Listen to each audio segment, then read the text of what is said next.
How are you everybody? मी की नाही सकाळपासून काहीतरी खायला शोधते. I can't find anything but I am very hungry. I am Crocky the crocodile. So, hi everyone, and welcome to my channel Creative Space. Today, we have with us a very experienced hand puppeter, Sonia Ketkarji. Sonia ji, firstly, thank you so much for doing this for my channel and welcome.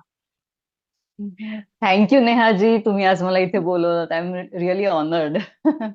नाही, thank you. खूप छान विषय आपण आज त्याच्यावर बोलणार आहोत आणि it's very interesting for everyone, for every age group. सगळ्यांनाच बघायला आवडतं ही कला. सो थँक यू हो. For doing that. Sonia ji, पहिला प्रश्न असा असेल की एकतर तुम्ही थोडा ब्रीफ इंट्रोडक्शन द्या तुमच्याबद्दल आणि what motivated you or excited you to take this up as a career for so long.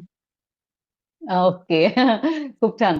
मला नक्कीच सांगायला आवडेल, की लहानपणापासून ना मला बाहुल्यांचं खूप अट्रॅक्शन होतं. माझ्याकडे लहानपणी खूप बाहुल्या होत्या आणि वेगवेगळ्या प्रकारच्या होत्या. आणि ते असं मी कलेक्शन केल्यासारखं ते येत गेल्या कुठून कुठून.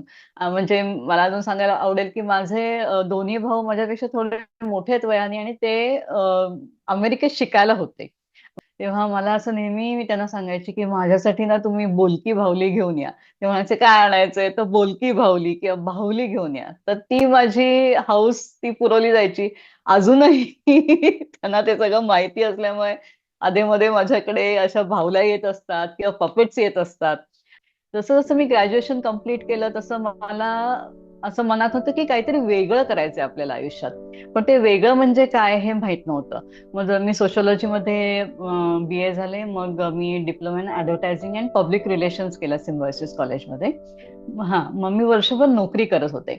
पण तेही मला असं वाटत होतं की नाही, ह्याच्यापेक्षा काहीतरी आपल्याला वेगळं करायचंय.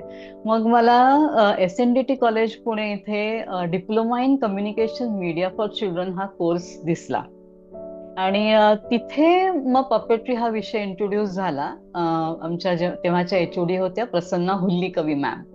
तर त्या आम्हाला पपेट्री शिकवायला लागल्या. म्हणजे अगदी पपेट्स बनवण्यापासून तुम्ही त्याची गोष्ट कशी लिहाल, स्क्रिप्ट कसं लिहाल आणि ते सादर कसं कराल ह्याची सगळी आम्हाला डिटेलमध्ये माहिती, सगळं डेमो आणि सगळं करून आम्ही शिकलो त्याच्यातनं. तो कोर्स करत असतानाच अनेक वेळेला असं वाटायचं की आता ह्याच्यानंतर आपण काय करायचंय.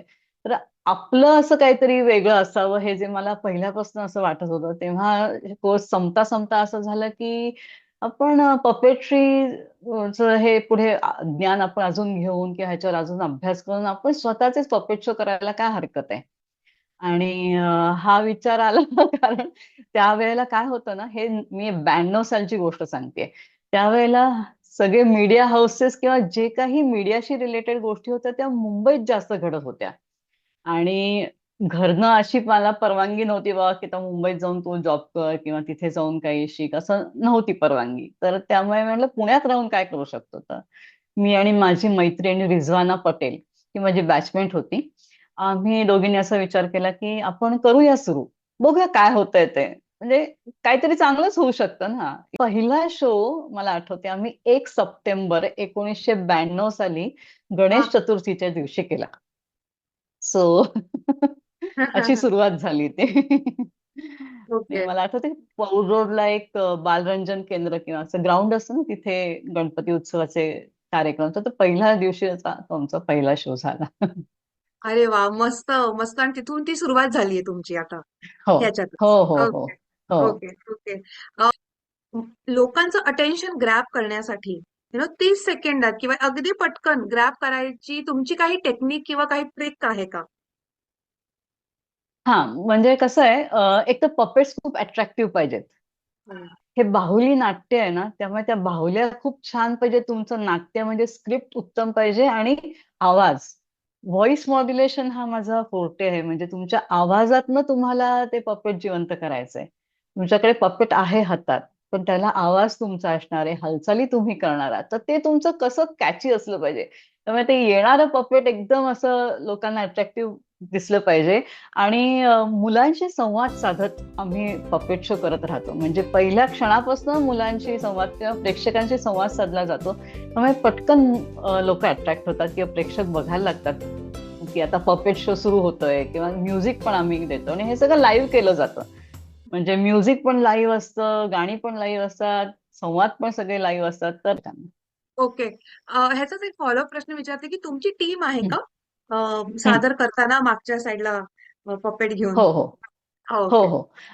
म्हणजे पूर्वी कसं होतं, 3-4 जणी तर आम्ही असायचोच. माझी दोन्ही मुलं ना ह्या क्षेत्रात माझा भक्कम आधार ठरलेली आहेत आणि आजही मी असं अभिमानाने म्हणू शकते की तेवढी मोठी झाली आहेत, पण ते माझ्याबरोबर यायला कधीतरी तयार असतात पपेट शो करायला. धाकटा तर अजूनही येतो माझ्याबरोबर. आणि ते लहानपणापासून माझ्याबरोबर येऊन येऊन ना त्यांना तो इंटरेस्ट क्रिएट झाला आणि ते करायला लागले माझ्याबरोबर, ते शिकत गेले. आणि मला सांगायला अभिमान वाटेल की माझा मोठा मुलगा त्याच्या फिरोदिया करंडकच्या नाटकामध्ये त्याला उत्कृष्ट पपेटियरचं अवॉर्ड मिळालेलं आहे कॉलेजमध्ये असताना. ओके, सो सोनिया हा. जी, माझा पुढचा प्रश्न असा असेल की आता तर एआयचं जग आता सुरू झालेलं आहे. डेफिनेटली हँड पपेटिंगला तुम्ही एआय नाही वापरू शकत, ही अजूनही निष्कला फॉर एव्हर राहणारच आहे ती. पण बरोबर. तुम्ही एआय यूज करता का? म्हणजे स्क्रिप्ट लिहायला किंवा स्टोरी लाईन किंवा डायलॉग साठी? कसं, how what you have to say? खरं म्हणजे नाही अजून मी एआय चा वापर करत. माझ्या काय आहेत ना 7-8 गोष्टी तयारच आहेत. अच्छा. आणि जर नवीन काही थीम असेल तर मी माझाच विचार करून त्या थीमवर मी गोष्ट लिहून काढते. आणि त्याप्रमाणे मी म्हणजे ऑर्गनायझर्स असतील ते देतात ना, कधी कधी एखादी थीम आहे बाबा आमची हा. अमुक ह्याच्यावरची, तर तशावर मी माझाच विचार करून ती हे आणि मग त्यांना विचार की हे असं चालेल ना तुम्हाला. आणि मग ते ओके आलं की त्याप्रमाणे मी करत राहते.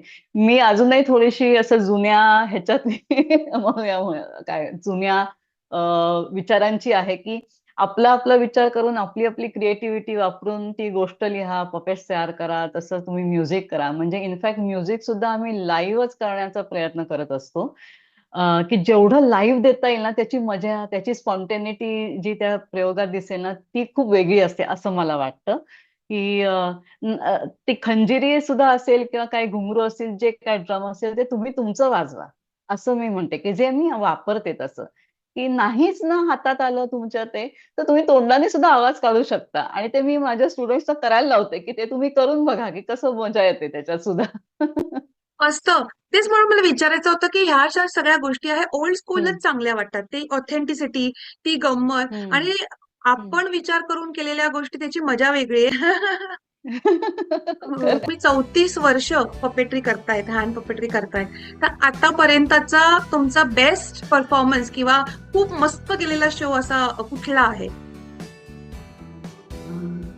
खूप आहेत असे. मी थोडक्यात सांगते. मी ना अनेक वेगवेगळ्या प्रकारच्या मुलांसाठी आणि प्रेक्षकांसाठी केले. वेगवेगळे प्रकार अशासाठी म्हणते, की मी नॉर्मल शाळांमध्ये केलेले आहेत, मी कॉर्पोरेटसाठी केलेले आहेत, मी चॅलेंज मुलांसाठी केले आहेत, ऑटिस्टिक मुलांसाठी तर मी 6 महिने दर आठवड्याला 2 दिवस असं जाऊन पपेट शो करायचे. असं मी 6 महिने केलंय. तर अशा वेगवेगळ्या प्रेक्षकांसाठी केलेत आणि प्रत्येक वेळेला तो आनंद मला जो मिळत गेलाय ना तो खूप वेगळा आहे. आणि ते शो माझ्यासाठी बेस्ट असे ठरलेले आहेत. त्याच्यातला अजून नमूद करावं असं मला वाटेल त्यात फिजिकली आणि मेंटली चॅलेंज मुलांसाठी एक संस्था काम करते पुण्यातली. तर त्यांच्या मुलांसाठी मी पपेट शो केला होता. अतिशय चॅलेंज मुलं होती आणि मला पपेट शो करण्याचं सुद्धा एक थोडंसं चॅलेंज वाटत होतं की मला रिस्पॉन्स कसा मिळणार आहे ह्यांच्याकडनं. पण त्या ताई होत्या स्मिथ फाउंडेशनच्या, त्या म्हणाल्या नाही नाही तुम्ही करा, खूप आवडीने मुलं ते एन्जॉय करतील. मग मी तिथे गेले आणि तुम्हाला खरंच म्हणजे अ, कसं सांगू मी की त्यांचा जो रिस्पॉन्स होता ना त्या गाण्यांना, त्या गोष्टींना, तो बघून म्हणजे माझ्या डोळ्यातनं पाणी यायचं बाकी राहिलं होतं. इतकी मी भाववश होऊन गेले की अरे खरंच म्हणजे मी जे करतेय, माझी टीम जे करते ते पोचतंय त्यांच्यापर्यंत. तर ती एक खूप छान आठवण आहे ह्याची. तसंच मी अनेक कॉर्पोरेट हाऊसेस किंवा त्यांच्या म्हणजे घरी जाऊन पण केलं. म्हणजे फिनोलेक्सचे छाबरिया असतील किंवा फिरोदियाज असतील किंवा कल्याणी असतील, ह्या पुण्यातल्या मोठ्या मोठ्या कॉर्पोरेट लोकांच्या घरी जाऊन पण मी शो केलेले आहेत आणि असं नाही की एकदाच केले, 2-2दा पण झाले आहेत. किंवा मी कॅन्सर पेशंटसाठी पण केलेले आहे शो, एड्स ग्रस्त मुलांसाठी मी शो केलेले आहेत. तिथेही मी जो त्यांचा फीडबॅक बघितलाय तोही मला खूप आनंद देऊन गेला की अरे माझं पोचतंय, हे मी काहीतरी करतेय ते त्यांच्या हृदयापर्यंत जाते आणि त्याचा आनंद मी बघू शकते. तसंच अजून एक खूपच इंटरेस्टिंग गोष्ट सांगावीशी वाटते की तो माझ्यासाठी one of the best show होता की 2 पिढ्यांसाठी मी शो केले. म्हणजे काही वर्षापूर्वी मला केतकर आडनावाच्याच एक मॅडम आहेत, त्या मला SNDT मध्ये शोधत आल्या त्या की ही सोनिया केतकर नावाची मुलगी कुठे आहे, मला ती कुठे भेटेल. त्यांची मुलगी 9 वर्षाची असताना त्यांनी मला त्यांच्या घरी पपेट शोला बोलवलं होतं. आणि आता त्यांची नात 2 वर्षाची आहे आणि तिच्या वाढदिवसाला त्यांना मला बोलवायचं होतं पपेट हो. शो करण्यासाठी. आणि त्या पपेट शोला जी नात होती तिच्या पपेट शोला कोण कोण प्रेक्षक असतील तर ती छोटी नात त्यांची, तिचे आई वडील आणि तिचे आजी आजोबा आणि तिची पणजी, एवढेच लोक पपेट शोला होते आणि त्यांनी सगळ्यांनी खूप तो एन्जॉय केला शो. So sweet. किती मेमोरेबल आहे पण त्यांच्यासाठी हे. हो हो, खूपच. म्हणजे मला असं काही नसतं की 2 लोकांसाठी करायला पण मला चालणार आहे, आणि 200 मुलांसाठी जेव्हा मी करते शाळेमध्ये तोही अतिशय आनंददायी असतं की 200-300 मुलं एका वेळेला ती टाळ्या वाजवत असतात, एका वेळेला ती ओरडून सांगत असतात की त्यांना किती आवडलंय हे. तर ते खूप बेस्ट आहेत अशा मुमेंट्स. एक आजी मला काही वर्षांपूर्वी भेटल्या होत्या असंच एका कार्यक्रमामध्ये. तर साने गुरुजींची एक उक्ती आहे, ती मी लिहून ठेवली ऍक्च्युली. तर त्या मला असं म्हणाल्या की फक्त तुम्हाला जस्ट ते वाचून दाखवते. की त्या म्हणाल्या, अगं तू इतकं सुंदर काम करतेयस ना की मला असं म्हणावं वाटतंय की करील मनोरंजन जो मुलांचे, जडेल नाते प्रभूशी त्याचे. म्हणजे जो मुलांचं मनोरंजन करतो त्याचं डायरेक्ट देवाशी नातं जळू शकतं. ही साने गुरुजींची उक्ती त्यांना माझ्यासाठी म्हणावीशी वाटली. हे खूपच मला म्हणजे धन्य झाले मी त्याच्यात. हो, खरंच किती छान आहे. आणि मुलांसाठी जेव्हा तुम्ही काहीही करता ना, त्याचा तो इनोसन्स असतो, त्याच्यात ती जेन्युइनिटी असते आणि त्याच्यात काही म्हणजे ते पॉलिटिक्स वगैरे ते सगळं नसतं. ते खूप प्युअर मनाची लोकं असतात आणि त्यांच्या हम्म. बरोबर राहणं आणि हे सगळं करणं, हे खूप वेगळं आहे खरं तर. अजून एक फक्त त्याच्यात ऍड करू असं वाटतंय मला की जेव्हा लॉकडाऊन चालू होतं ना, तेव्हा मी पुण्याबाहेरच्या आणि पुण्यातल्या 1-2 शाळांसाठी आणि संस्थांसाठी ऑनलाईन पपेट शो केले. आणि तेव्हाही माझी टीम माझ्या घरी येऊन आम्ही ते असं छोट्या खानी ह्याच्यात असं ते सादरीकरण केलं. आणि त्याच्यात आम्ही म्हणजे मी जे ग्लव पपेट्स करते त्याच्याबरोबर मी लेदर पपेट्स रामायण पण करते. हो. माझ्याकडे लेदर पपेट्स आहेत. हा.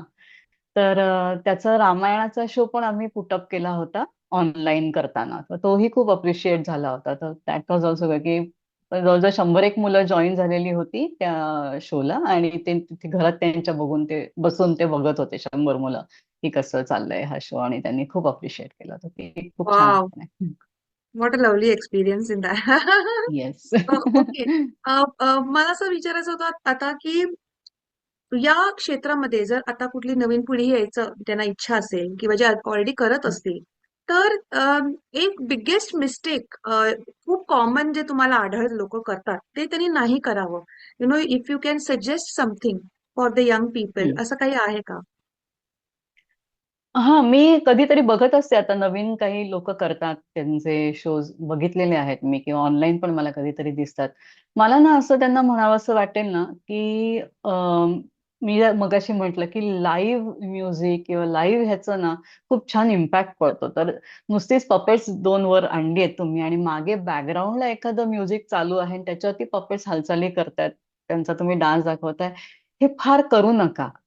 ते ना त्याच्यामुळे ना खूप कन्स्ट्रेंट येतात. म्हणजे असं मला वाटतं की त्यापेक्षा तुम्ही ते संवाद बोला, त्यांच्याशी तो संवाद डायरेक्ट साधा, की त्यांनी जास्त फुलेल तुमचं शो.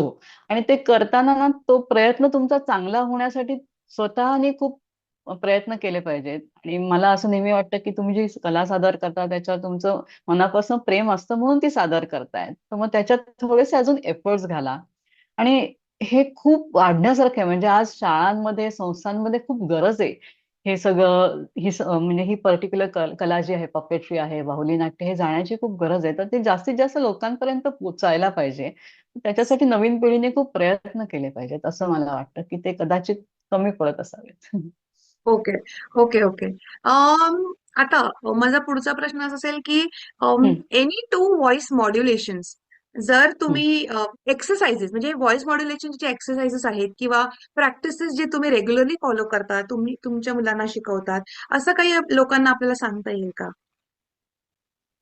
हो. म्हणजे व्हॉइस मॉड्युलेशन तर खूप महत्वाचं आहे पपेट साठी, कारण तुमच्या हातात ती बाहुली आणल्यानंतर तिला जिवंत करण्यासाठी आवाज हा खूप महत्वाचा आहे.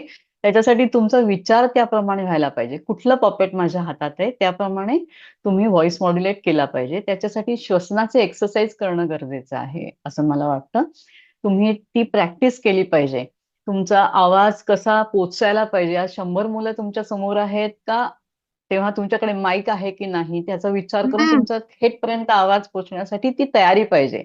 आणि त्याची घरी तुम्ही रिहर्सल केली पाहिजे, जी की मी आज अजूनही करते. म्हणजे मी घरात सुद्धा कधीतरी माझी माझी सुद्धा किंवा कोणाशी तरी संवाद साधताना एखाद्या वेगळ्या कॅरेक्टरचा आवाज घेऊन मी बोलते. कधीतरी असं होतं की अरे काय असं, पण मला असं म्हणायचं असतं की ही माझी आता रिहर्सल आहे, की मी हा मी आता करत नसले तरी त्या ह्याच्यात राहून मला तो आवाज, माझी कन्सिस्टन्सी टिकवण्यासाठी हे आधीमध्ये केलं पाहिजे. किंवा मी माझ्या स्टुडंट्सना सांगते की तुम्ही कार्टून्स बघा पण ती जास्त ऐका. कार्टून्स मध्ये बघा तुम्ही किती वेगवेगळे आवाज काढतात ते. हो, हो. तर ते करण्यासाठी तुम्ही ती प्रॅक्टिस केली पाहिजे.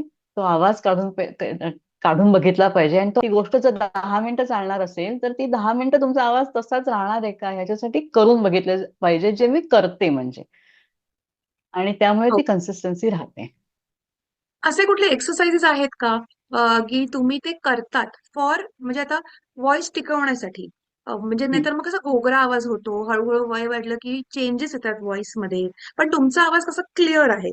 तर तुम्ही असं काही हम्म. फॉलो करतात का की ओमची साधना किंवा एक व्हॉइस मॉड्युलेशनसाठी एक्सरसाइज, थ्रोट एक्सरसाइज असं काही आहे का?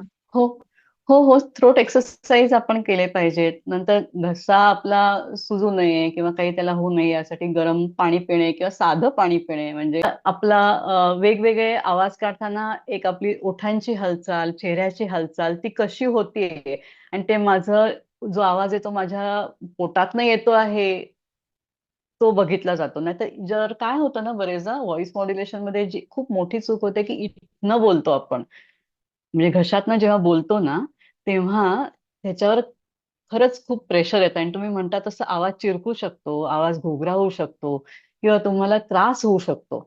आणि असं झालेलं आहे बरं का एक दोनदा, की असा आवाज बसलाय किंवा नाही येते, तर मग त्यात ते होऊ नये यासाठी आधीच तुम्ही ती काळजी घेतलेली बरी हो. असते. Okay, okay. What is something about this profession that people never expect, जेव्हा तुम्ही लोकांना भेटतात किंवा तुम्ही सादर हम्म. करतात, असं तुम्हाला काय आढळून आलेलं आहे? एकतर हे काय आहे हे माहिती नसतं. बरेच जण व्हेंट्रिलोक्विझम आहे का असं वाटतं, म्हणजे शब्दभ्रमकार. म्हणजे ग्लव पपेट्स हे शब्दभ्रमकारांचा पपेट शो आहे का असं वाटतं. त्यामुळे थोडंसं आधी सांगावं लागतं प्रेक्षकांना की अशा बाहुल्या वरती येणार आहेत स्टेजवरती आणि आम्ही दिसणार नाही आहोत. हा. नंतर प्रेक्षकांना अवेअर करायला लागतं की बरेचदा असं झालंय की आम्ही कार्यक्रम सादर करताना ना कुठेतरी म्हणजे डिस्टर्बन्स होतो. म्हणजे मुलंच उत्साहाने येतात आणि मुलं असतात हो लहान, ती त्यांना हा, हा. उत्सुकता असते आतमध्ये काय चाललंय हा, यांचं. हा. कारण आमच्या समोर पडदा असतो, आम्ही दिसत नाही, नुसतंच पपेट वर येतं, तर मग आत कोण बसलं हे बघायचं असतं. तर मग तेव्हा सांगावं लागतं की त्यांना थोडंसं कंट्रोल करा तुम्ही. थोडं ते डिस्टर्ब होता कामा नये. आणि मला असे काही छोटे मोठे अनुभव आलेले आहेत की जिथे असं म्हणतात की मोठ्या मोठ्या पार्टीज असतात बघा, इव्हेंट मॅनेजर्स ऑर्गनाईज करतात. तर एक कोणी पपेटियर बोलवलेलं असतो, एक कोणी जादूगार बोलवलेला असतो. हा, तर तर ते येतील आणि करतील. तर तिथे आपण स्वतःची डिग्निटी ठेवायची, हो. हे मी खूप प्रयत्नपूर्वक ते करते. मी ती वेळ पाळते. मी त्या वेळेला जाऊन माझं झालं काम की मी तिथून निघते माझ्या वेळेला. असं एक ती मी माझी एक थोडीशी काही अशा गोष्टी मी पाळते. तसंच मला असे पण चांगले इव्हेंट मॅनेजर्स भेटले की त्यांनी आधीच क्लायंटला सांगून ठेवत होते की she is not just a puppeteer, she is a visiting faculty in the college where she teaches puppetry as an art. तर त्यामुळे एक थोडस एक वेगळं हे येतं की अरे हे वेटेज. कोणीतरी हा वेटेज येतं असं. मला एक दोन अनुभव आले त्याच्यातनं मी सांगते की एक थोडा दृष्टिकोन बदलतो लोकांचा. आणि कार्यक्रम झाल्यानंतर खूपच बदलतो आणि ते म्हणतात काय फॅन्टॅस्टिक कला सादर केली आहे तुम्ही. असंही झालेलं आहे. हो, हो, हो. खरंच आहे ऍक्च्युली. सोनियाजी, आता माझा पुढचा प्रश्न थोडा ट्रिकी असू शकेल. अ, असा कुठला एक शो गेलाय जो कम्प्लिटली तुमच्या अकॉर्डिंग नाही गेलाय, किंवा it was not up to your mark, असं if you want to share something. आणि हा प्रश्न मी का विचारते का की न्यू कमर जे असतील या इंडस्ट्रीमध्ये, अशा वेळी या सिच्युएशनला हँडल कसं करावं त्यांनी, if you can suggest something. हो. नाही नाही, खरंच खूप चांगला प्रश्न आहे. मगाशी मी जसं म्हणलं तसं मी सगळं लाईव्ह ह्याच्यावर भर देते ना, तर त्याच्यामध्ये कधी कधी गडबड होऊ शकते बरं का. असं नाहीये की सगळं परफेक्टच होईल. एक दोन प्रसंग असे मला चांगले आठवत आहेत की शो सुरू झाला आणि आम्ही काय करतो, आम्ही माझं पपेटचं स्टेज असतं, माझं पपेटची बॅग असते, खूप हेवी असतं सामान सगळं. कार्यक्रमाला जाण्यापूर्वी आम्ही एकदा चेक करतो की आपण आज ज्या गोष्टी ठरवल्या त्याचं सगळं आहे ना सामान आलेलं त्याच्यामध्ये. हे एकदा चेक केलं जातं, चेकलिस्ट केली जाते. तर त्या दिवशी तसं सगळं करून मी माझ्या ज्या स्टुडंट्स मी म्हणलं मगाशी तसं त्या माझ्याबरोबर होत्या आणि आम्ही त्या कार्यक्रमाच्या ठिकाणी पोहोचलो. कार्यक्रम सुरू झाला, शो सुरू झाला, गोष्ट सुरू झाली. आणि चल रे भोपळा टुणूक टुणूक ही एक गोष्ट आहे की जी अजूनपर्यंत मुलांना खूप आवडते आणि तो कार्यक्रम खूप एन्जॉय करतात. आणि सुरू झाली गोष्ट आणि भोपळाच नाही. आता ती आजी लेकीच्या घरी पोहोचली आहे. लेक म्हणते की आई थांब हं, मी तुझ्यासाठी आता भोपळा घेऊन येते. त्या बॅगेत भोपळा नाही, आम्हाला कुठे दिसेना. आता काय करायचं, आता काय आणणार ना वरती. आजीला आता परत जायचं त्या जंगलात. तर काही काही गोष्टी माझ्या बॅगेत अशा ठेवलेल्या असतात की ज्या एक्स्ट्रा आहेत. तर त्याच्यात माझ्याकडे ती झाडं आहेत प्लास्टिकची जी आपण डेकोरेशनच्या ह्याच्यात वापरतो, तर त्यातली काही होती. तर त्या दोन चार फांद्या दिसल्या, म्हटलं काय नाही ह्या फांद्याच घेऊया आता आपण, की आज तो भोपळा नाही येणार आहे, आज त्या फांद्याच आल्या आहेत. आणि त्यांच्या मागे त्या फांद्या धरून ती आता आजी जाऊ देत. तर ते चालून गेलं. कारण बाकी इतकं ते हाईप झालं होतं की आता त्या आजीला पकडायला ते प्राणी थांबले आहेत, जंगलातले वाघ आहे आणि सुसर आहे आणि ते सगळे थांबलेत. पण आज आजी त्या झाडांच्या फांद्यांच्या मागे लपत लपत गेली. तर ते आम्ही निभावून नेलं तेव्हा. ओ. किंवा किंवा कधी कधी ब्लँक पण होतो हा. म्हणजे आपण स्टेज जरी आम्ही दिसत नसलो तरी त्या फ्लो मध्ये कधी कधी ब्लँक होऊन जातो, आठवत नाही. तर मग बरोबरच्या सहकलाकारांनी ते स्पॉन्टेनियसली वाक्य उचलणं किंवा एकमेकांना सांभाळून घेणं हे तिथे करता आलं पाहिजे. ह्यासाठी म्हणजे माझ्यावर ज्या करतात मुली त्यांना मी हे ट्रेनिंग दिलेलं आहे की आपल्याला पटकन पुढची वाक्य घेता आलं पाहिजे जर कोणी ब्लँक झालं तर. तर ते खूप लक्षात ठेवायला लागतं. आणि मी मगाशी म्हणलं तसं उत्साहाच्या भरात ना मुलं यायला लागली ना पप्पे शो चालू असताना, तर थांबायला लागलंय आम्हाला. पालकांना रिक्वेस्ट करावी लागली आहे की तुम्ही मुलांना कंट्रोल करा, नाही तर ते स्टेज अंगावर पण एक दोनदा पडलंय आमचं, की जे लागू शकतं म्हणजे आम्हाला किंवा कुणालाही. म्हणजे त्याचं कारण मोठं स्टेज, एक 3x3चं स्टेज आम्ही घेऊन जातो. तर तसंही गोष्टी झालेल्या आहेत. तर तिथे खूप पर्टिक्युलरली मी सांगते की वाढदिवस असेल तर जे काही केक कटिंग आहे, खाऊ द्यायचा आहे, तो त्यांना आधी देऊ नका. आमचा कार्यक्रम झाल्यानंतर तुम्ही खायला पहिला द्या. किंवा असंही झालंय की बरेच जण पालक जमतात बरेच दिवसांनी बर्थडे पार्टीजना, तर मग ते गप्पा मारायला लागतात त्या सगळ्या आया आणि मग मुलांना तिथे बसवलेलं असतं. मग त्यांच्या आवाजाने पण ते डिस्टर्ब होतं. मग त्यांना सांगावं लागतं, रिक्वेस्ट करावी लागते. कधी कधी छोट्या ह्याच्यात सुद्धा असं होतं ना की आवाज नाही पोचत तुम्ही जर मागे खूप बोलत राहिला तर. हे खूप म्हणजे ह्या गोष्टी मी सांगते की हे हे आपण फॉलो करूया तर आम्ही जास्त चांगलं तुमच्यापर्यंत देऊ शकतो. Okay, okay. तुम्ही माईक यूज नियमनाप्रमाणे. करता? सोनियाजी, तुमच्याकडे माईक यूज करता का? आम्ही छोट्या अगदी जागेत असेल तर माईकचा वापर नाही करत. पण मोठ्या ह्याच्यात जेव्हा शाळांमध्ये असेल किंवा एखाद्या मोठ्या संस्थेत ऑडिटोरियम, तिथं माईकची आम्ही म्हणजे रिक्वायरमेंट दिलेलीच असते, त्यामुळे माईक युज करतो आम्ही तिथे. Okay, okay. आता सोनियाजी, आता पुढच्या 10 वर्षात तुम्हाला ही फील्ड कुठे पोहोचताना दिसते? व्हॉट डू हॅव टू से? आणि किंवा तुमची काय इच्छा आहे की ही फील्ड केवढी मोठी व्हावी, किंवा हे एवढं तरी या स्टेप पर्यंत तरी पोहोचायला पाहिजे? What is it? अं, म्हणजे मी असं म्हणेन की एवढे वर्ष मी करते आहे, एवढे वर्ष मी हे कार्यक्रम, तरी सुद्धा मी कुठेतरी कमी आहे, कारण अजून मला काहीतरी शिकायची इच्छा आहे. की आपल्या भारत देशामध्ये एवढ्या प्रकारचे पपेट्स आहेत ना, म्हणजे अगदी नॉर्थ पासून साऊथ पर्यंत अतिशय वेगवेगळी व्हरायटी आपल्याला दिसेल. त्यातले मी आता फक्त 2च प्रकार करतेय.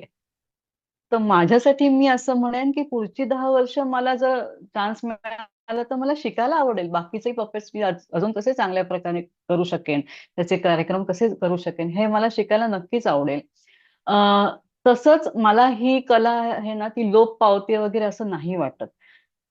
म्हणजे असं लोक बरेचदा म्हणतात की हा हळूहळू हे कमी होत आहे का, तर नाही पावणार, कारण हे आपल्याकडे ना पौराणिक काळापासून पपेट्री आहे. हा. म्हणजे ह्याचे अनेक दाखले आहेत, पुराणात आहेत, इतिहासात आहेत, की ह्या कलेचा वापर ना समाज प्रबोधनासाठी असेल, करमणुकीसाठी असेल, केला गेलेला आहे. आणि आता कालांतराने थोडे फरक होणारच. म्हणजे आपल्याला जर इलेक्ट्रॉनिक माध्यमाशी जर आपल्याला कम्पेअर करायचं झालं तर थोडे बदल आपल्याला सुद्धा करावे लागणार, ह्याची मला पण म्हणजे माहिती आहे, किंवा ह्याची मला पण खात्री आहे की कधीतरी मला पण बदलायला लागेल.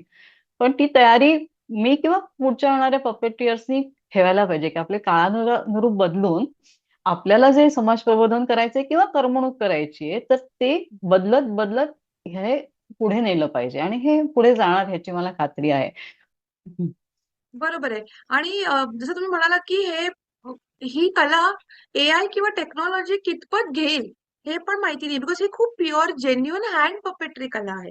म्हणजे हम्म, ह्याच्यामध्ये हम्म. माणसं इन्व्हॉल्व व्हायलाच पाहिजे असं आहे. हो हो, हो. खरंच आहे. ओके. खरंय. आता आपण एवढं बोललो या कंटेंट बद्दल. ह्याच्या व्यतिरिक्त तुम्हाला काही सांगायचं आहे का? अवेअरनेस स्प्रेड करायची आहे का? की ह्याच्यानंतर आपण एक शॉर्ट स्किट आपण थोडंसं तुम्ही एक डेमॉन्स्ट्रेशन दाखवा. मला थोडंसं सांगावं असं वाटेल, मी जे पपेट्रीचे वर्कशॉप घेते ना त्याबद्दल. ओके. म्हणजे जसं मी लहानांसाठी वर्कशॉप घेतेस, तसं मी मोठ्यांसाठी पण वर्कशॉप घेते. आणि मध्यंतरीच्या काळात मला मुस्कान नावाची पुण्यातली एक संस्था आहे, जी मुलांसाठी काम करते. आणि त्याच्यात मुलांसाठी काम करताना तिथे जे सोशल वर्कर त्यांच्यात जाऊन काम करतात, त्यांना ट्रेनिंग देण्याची मला एक संधी मिळाली होती.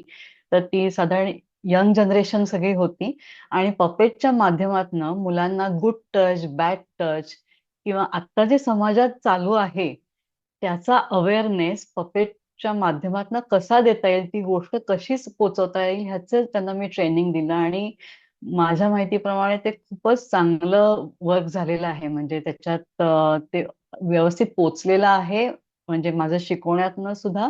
आणि त्याच्यातनं त्यांनी जे सादरीकरण करून मला दाखवलं ते पण खरंच उत्तम झालं.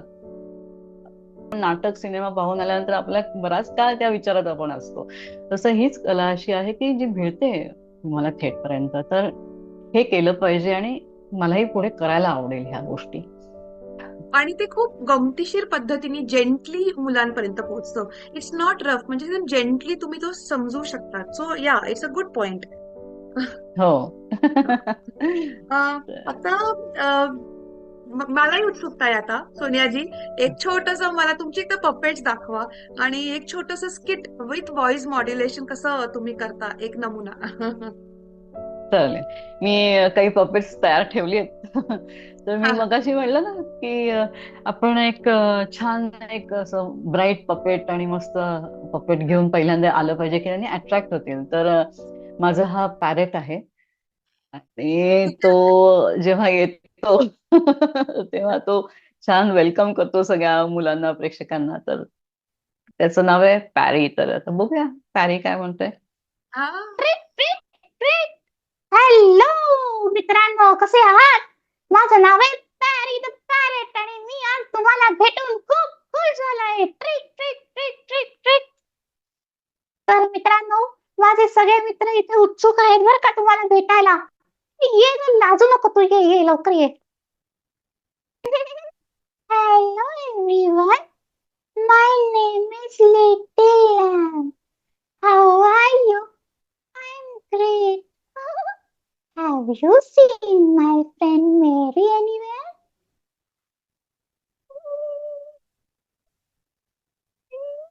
No, I need to find my friend Mary. I will go. Bye-bye.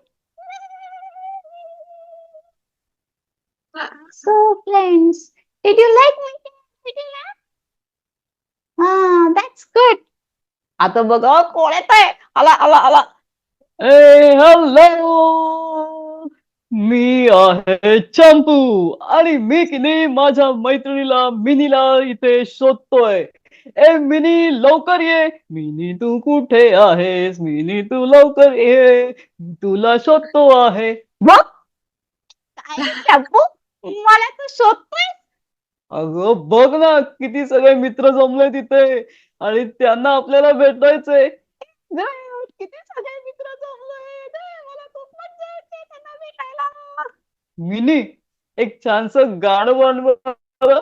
गाणं म्हणते. चालेल का? हो चालेल चालेल म्हण ना. म्हणते टोनी टोनी यस पप्पा, हिटिंग शुगर यस पप्पा, टेलिंग लाईज यस पप्पा, ओपन युअर माउथ. मिनी तुझं गाणं चुकलंय. अरे बाप रे, मला गाणं शिकायला लागेल म्हणजे आता. हो हो, जा जा गाणं नक्की शिक. जा लवकर. गाणं शिकून झालं ना की मग परत ये. गाणं शिकून पण देते. Bye bye. काय मिनीची गंमत ना, छोटी छोटी गाणी सुद्धा ती विसरून जाते आणि मग चुकीची गाणी म्हणते. अरे बापरे, पण तिकडनं कोण येतंय? I am the Crocky, the crocodile. How are you, everybody? मी की नाही सकाळपासून काहीतरी खायला शोधते. I can't find anything, but I'm very hungry. I'm Crocky, the crocodile. आई ग, चालून चालून माझे अगदी पाय दुखायला लागले बाई. हा जंगलचा रस्ता. आई ग, सकाळपासून निघालीये माझ्या लेकीच्या घरी जायला. तिच्या घरी जाईन, 4 दिवस राहीन, लाडू खाईन, जिलबी खाईन, धष्टपुष्ट होईन. किती मला बरं वाटेल माझ्या लेकीला भेटून. आई ग, आले का बाई माझ्या लेकीचं घर? अगं मी आली ना. अगं कुठे आहेस? आई किती ग, मला मज्जा आली तुला भेटून. आई अगं किती वाढलीस आणि काय झालं तुला? काय सांगू पोरी, जंगलातले सगळे प्राणी मला खायला टपले होते ग. आई तू आता अजिबात काळजी करू नकोस. माझ्या घरी आलीस ना, चांगली 8 दिवस राहा. बरं बरं राहीन हो. नाही आत ये, मी तुझ्यासाठी छान खाऊ केलाय. हो हो आले आले. तर मित्रांनो, कसं वाटलं तुम्हाला? मजा आली ना वेगवेगळ्या माझ्या मित्रांना भेटून? मग छानपैकी असेच तुम्ही पपेट शो एन्जॉय करा. Bye bye. Trick trick trick trick trick. बाप रे सोनियाजी, लवली. काय तुमचं व्हॉइस मॉड्युलेशन आहे. अमेझिंग. किती रेंज आहे तुमची. वाव, खरंच amazing. Thank you for doing this. Thank you thank you. खरंच खरंच मलाच मजा आली. Like we get involved. इतकं तुमचं राईट. रेंज आहे. म्हणजे इवन म्हणजे अ बॉय टॉकिंग, म्हणजे असा तो एक भास असतो की एक मेल सम ॲनिमल टॉकिंग आणि एक एक फिमेल तो हार्श हे करणं amazing. Thank you so much Sonia ji for doing this for my channel. Thank you Neha ji. Thank you so much. मला पण खूप मजा आली आणि खूप छान वाटलं बोलून तुमच्याशी. Thank you. All the best. Yes, thank you. Thank you very much.